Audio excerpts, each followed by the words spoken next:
Well, I wouldn't shut up the last couple weeks about Howie Roseman and what Howie Roseman this, I know. Howie Roseman that. Howie's the greatest this. Well, Howie's he might the be. greatest that. He might be the greatest of all of those things, and what he's done in Philadelphia is pretty cool. And every time I mention his name, Brock, what do you say? Well, you know, he was Jedd Fisch's roommate in college. Taught him everything he knows. So we better, if we can't get Howie on this week because he's a little busy getting ready for the Super Bowl, we better at least have his college roommate on. And so, Husky head coach Jedd Fisch taking a few minutes with us. Good morning, sir. Good morning. How are we doing, guys? Did you know Howie had this in him, Jed? Did you know he was going to be the greatest in the history of mankind to ever put together teams in Salk's estimation? I did not know that. You guys should have called me. I would have got him on the phone. You know, we could have done that. We could have had the interview with him. I didn't realize this is the Howie Roseman show. It is, yeah. We'll get to Mr. Walters and DeMond and the portal. We'll get to all sorts of fun stuff. But we got to start with that. I mean, the guy's in the Super Bowl. Tell me what it was like. You were roommates. What was that? He was great. Howie is. We were fraternity brothers. We were college roommates. We lived together off campus. We became we're very good friends. He's one of my best friends, and talk to him almost very, very regularly throughout the season, throughout the off season. Never worked with him a couple times almost, but you know, it was he's really, really good at what he does, and he has started from the ground up, man. Yeah. It was there was no easy path.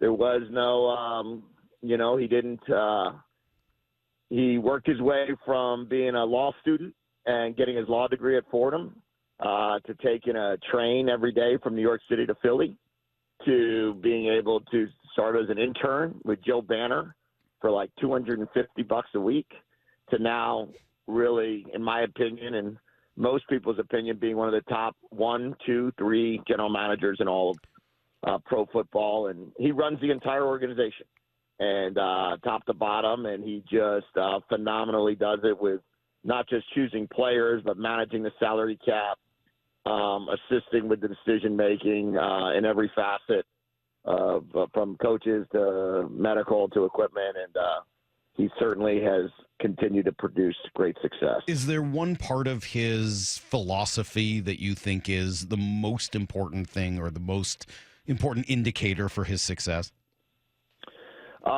Yeah, I mean, he has a very, very, very strong philosophy about building his team through the trenches.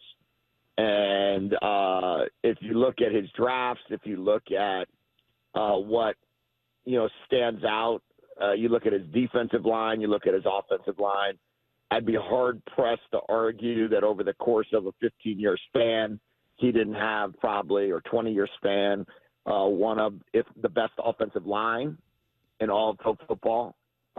They've always been a team that knows how to run the football.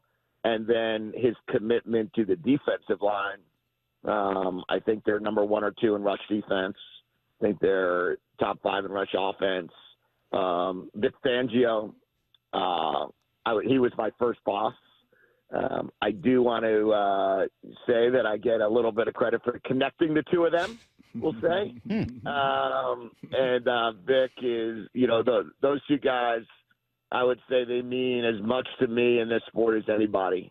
And the fact that this is a chance for Vic, who's been a NFL defensive coordinator for close to 35 years at different places, he has not won a Super Bowl. So I am really hopeful that this is the year that Howie gets his second and Vic gets his first. So had I had sound back at the Fiji House or the Lambda Chi, I don't know what fraternity you were in down there. The Tap House, Brock. Okay, go ahead. Sorry. If I'd have listened way back when you guys were on the porch having a beer and said, yeah, we knew this was going to be our paths. I knew I was going to be a college head coach and multiple stops and go between the NFL as a coordinator and a college head coach. And you know, Howie knew that he was going to be an NFL GM. Like, did you guys know that then when you were 18, 19, 20 years old? We knew it, Brock, but no one else did.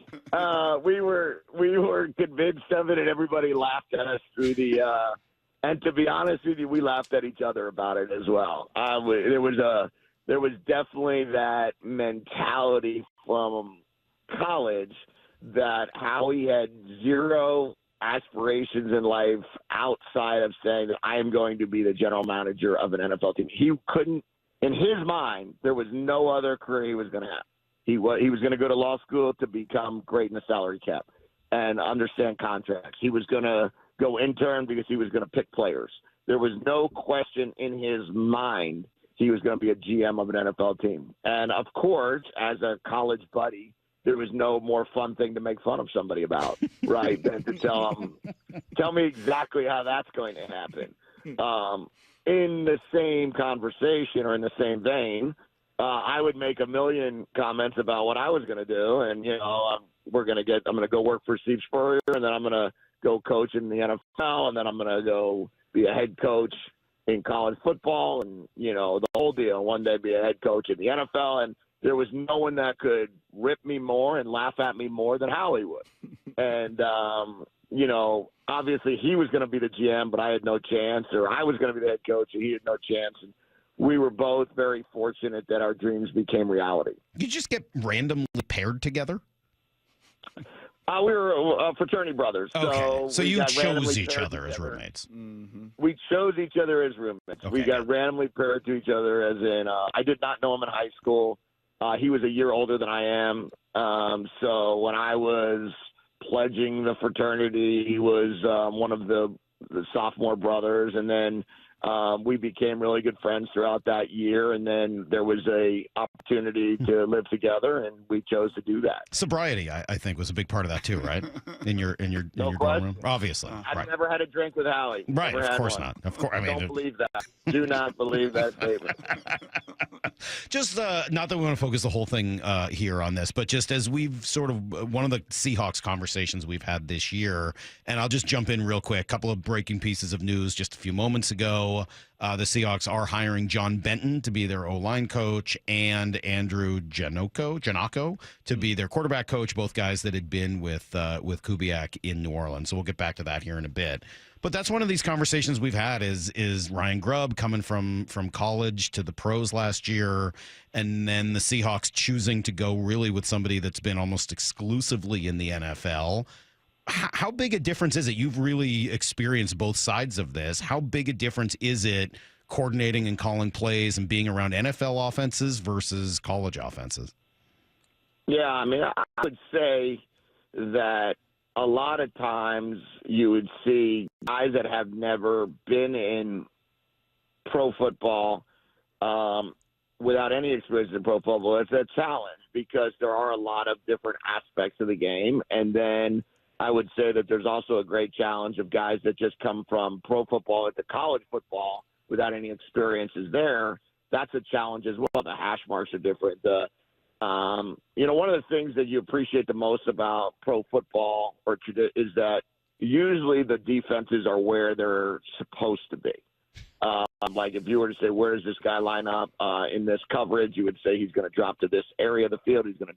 In college football, there are a lot more mistakes, and there's also a lot more freedoms, and there's also a lot more scheme, and a lot more people are willing to do things outside of the traditional. There's probably a little more conservatism in pro football in terms of play calling and in terms of what you're doing on offense and defense. And there's really only about 3 or 4 trees in pro football, right, on both sides of the ball.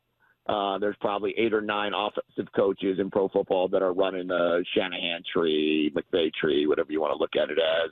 There's probably 8 or 9 that are running the Reed tree, and then there's about 6 with the Kubiak tree. With the Sean Payton tree. So it kind of works that way, both sides of the ball. I'd say in college football, there's 132 jobs. There's a ton of different scheme. There's a ton of different plays. There's a ton of different willingness to do things.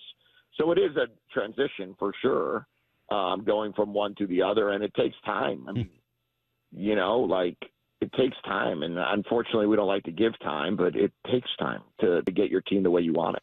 13 months later, speaking of time, 13 months later, where is your program different in that time than when you inherited it, Jedd? Well, we're better. We're better because we've now been together for a longer period of time, and we know each other. We have a better feel for what we're trying to get accomplished. We have 44 new players on the team that wasn't that was not a part of the team for the Sun Bowl. So we have, only 41 scholarship players returning from last year. And of those 41, 26 of them weren't on the team 2 years ago. So when you look at our team, we have close to 70 of our 85 players now have only played for our staff. And, I think we're at a point now that with the way we like to do things and the scheme offensively and defensively that we're going to, run, I think experience in that regard will help us. I think there'll be less mixed messaging in regards to, well, this is the way we did it this year, or this is the way we did it with Coach Lake, or this is the way we did it with Coach DeBoer. We're now really at a place where this is how we do it, and this is what we're going to do. So I think we'll be better in that regard. Our talent has improved. I think Damon Williams, the opportunity to get him in the 12 games last year, 13 games last year, and start 2 of them will pay huge dividends in the future. Bringing Jonah Coleman back, Denzel Boston back, bringing back all of our really eligible linemen back, having Priceock and Sicario as our corners, bringing back Estina at safety. I think bringing back the whole D-line and hopefully getting them all healthy, that will give us a great opportunity to be a better team this year. It's interesting you say, it's going to help us for the future and talking about Damon Williams. Do you have to, and not that I disagree at all, obviously. I mean, it seems like it would help him a ton. Do you have to always be worried that anything you're doing to help with the future may end up helping someone else rather than you in just this new version of college football? Sure, I guess. I've seen quotes about not having spring games and quotes about, not wanting people to see our players. I don't know. I think, our job is to develop these kids and make them better football players and develop our team and do the best we can to help us win in the future. And, and the present and the future. And I felt I had a responsibility to the University of Washington and Seattle. And, they pay me a lot of money and they pay our coaches a lot of money to make sure we put a great product out there. And I felt that we were going to be in a position in 2025 and 2026 to have elite quarterback, elite skill, and people want to play with that. And I didn't feel like he was going to become that guy. I just kept him hidden and then hope that I could just spring him, the start of next year because then I think we would have been a year behind again. So, our job is to just do the best we can for the program and hope that our relationships, the way we coach, the way we teach, the commitments we can make will keep guys around here. But, yeah, we need all the support we can get to do that as well. We're kind of getting into that season, and Jedd Fisch here with us for a couple more minutes. Kind of getting into that season where we're in projection mode, and be it in college football, watching these players in the spring and all these new pieces, and the NFL leading up to the draft, and trying to project who these guys are, and certainly quarterbacks always a big conversation. Who is Damon Williams? When you worked with him here for a year and his skill set, and you've been around so many, Jedd, over the decades, projecting him, who could he be? It's the biggest challenge because there's always immediate stereotypes that you would make. You would say, a 5'10", 5'11" quarterback that runs sub 4.4, that's got a great arm. I think we can all, oh, wow, Kyler Murray. He was picked number 1 overall. We'll roll with that one. Or the fact that we're all watching what an incredible job Jaden Daniels did this past year and be like, wow, Jaden has a lot of those same skills that Damon has a lot of the same skills that Jaden has. All of that would be fantastic. I've told Damon, just be the best version of you, man. If you start living in the world of comparison, we'll let others do that.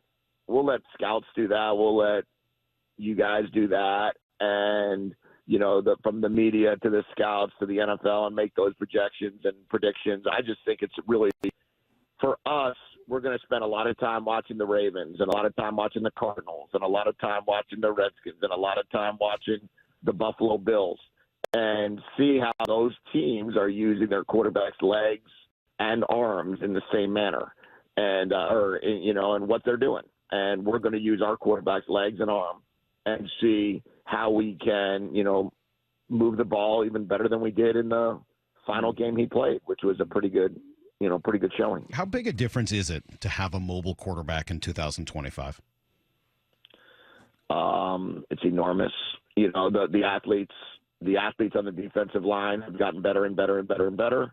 The amount of blitz, the amount of pressures, they're all huge, and you've got to be able to get out of it, get out of the way, and go make plays with your feet, and to be able to get a first down with your feet is going to make a huge difference, as we saw in the championships and in the CFP this year.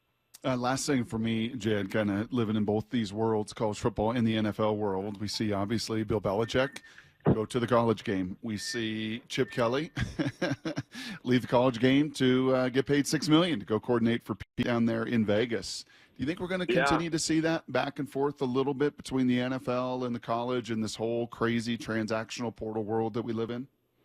Yeah, I do. I mean, Jeff Hafley did it a couple years ago when he left Boston College as the head coach to go be the Packers DC. Chip doing it, obviously. I think, until there's more guardrails, let's call it, in regards to having some balance, we're going to see that. I think Chip has wanted to coach in the NFL the last few years again as a coordinator, so that doesn't overly surprise me. But, I think that's something we need to be aware of in college football. We don't want to lose great coaches, and we got to make sure that we continue to make this a great environment for coaches to stay in. Love it. Coach, we appreciate it. Thanks for spending a few minutes with us, and thank you for answering questions about your college Howie Roseman roommate. Fan Club Show 101. Thank you. I'm glad no one's asking me questions about my college roommates. I don't know that I'd have nearly as many nice things to say as you did. So, hey, we appreciate it. Are you going to the Super Bowl? Did he get you a ticket, or what happens? I'm not. I went to the last one. I went to the last Eagles Chiefs Super Bowl. Jeez. That was in Arizona when I was living in Arizona. I don't need to go to the one in New Orleans. No. Okay. I'm gonna watch it and cheer for the Eagles, but more importantly, I'm gonna cheer for the Dogs, man. And we're gonna see what type of spring we can have, and we're gonna attack this thing as best we can. Love it. Coach, thanks so much. We appreciate it. We'll talk again.